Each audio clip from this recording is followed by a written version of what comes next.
Hi! Welcome to Bookbox. Don't forget to subscribe and tap the bell icon to get our latest videos.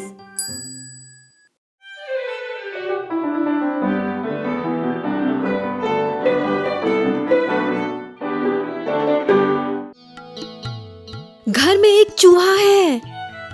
चिल्लाते हुए चीकू कुर्सी पर उछला।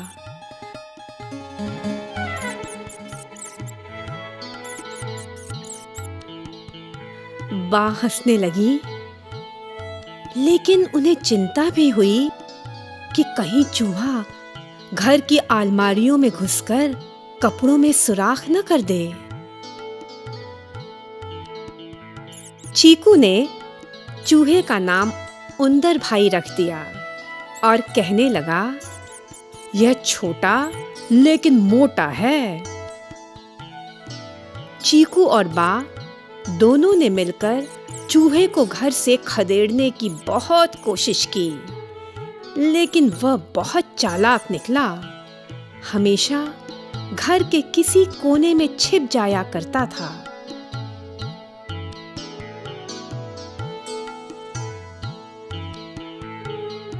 चीकू ने कहा, उंदर भाई बहुत साहसी प्राणी है। वह तंदुरुस्त और तेज है और अलमारी पर से हौदे में और हौदे पर से फर्श पर सर्कस के नट की तरह कूद सकता है। उंदर भाई अक्सर फर्श को खाने के टुकड़ों से गंदा कर दिया करता था और बा यह देखकर उदास हो गईं कि वह कागज से लेकर कपड़ों व खाने तक को कुतर रहा है। बा ने चीकू से कहा, चूहों को पकड़ पाना बहुत मुश्किल है।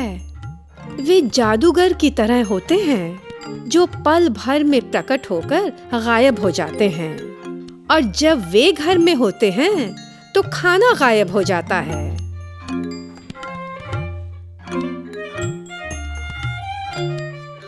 यह आश्चर्य की बात है कि किस तरह एक छोटा सा प्राणी हमारे जीवन को अस्त व्यस्त कर सकता है। बा ने चीकू को घर के भंडार खाने में जाकर एक चूहेदानी खोजने को कहा। चीकू ने उसे खोज निकाला, लेकिन पकड़े जाने पर भी उंदर भाई किसी तरह भाग निकलने में हमेशा कामयाब हो जाते और फिर से अपनी शरारतें शुरू कर देते। इसलिए बा ने चीकू को एक नई चूहेदानी लाने को कहा। उस रात बा ने घी में डूबी हुई एक रोटी को चूहेदानी के हुक में लगा दिया, जिसकी महक से उंदर भाई खिंचे चले आए। इस बार उंदर भाई पकड़ लिए गए और भागने में कामयाब नहीं हो पाए। दूसरी सुबह चीकू ने चूहेदानी की ओर जब देखा तो यह कहते हुए वह बा को पुकारने लगा कि उंदर भाई ने रोटी खा ली और इतने मोटे हो गए हैं कि वे चूहेदानी से बाहर नहीं निकल सकते। बा और चीकू ने चूहेदानी में झांक कर देखा। उनका हृदय तब पिघलने लगा जब उन्होंने देखा कि उंदर भाई अपनी काली काली भोली मनकेदार आंखों से उन्हीं की ओर देख रहे हैं। एक क्षण के लिए तो बा और चीकू ने यह महसूस किया कि वे उंदर भाई को मुक्त कर दें, लेकिन उन्होंने वैसा नहीं किया। दुखी दिल से चीकू और बा चूहेदानी को लेकर पार्क में गए और उंदर भाई को प्रकृति माँ की गोद में वापस छोड़ दिया।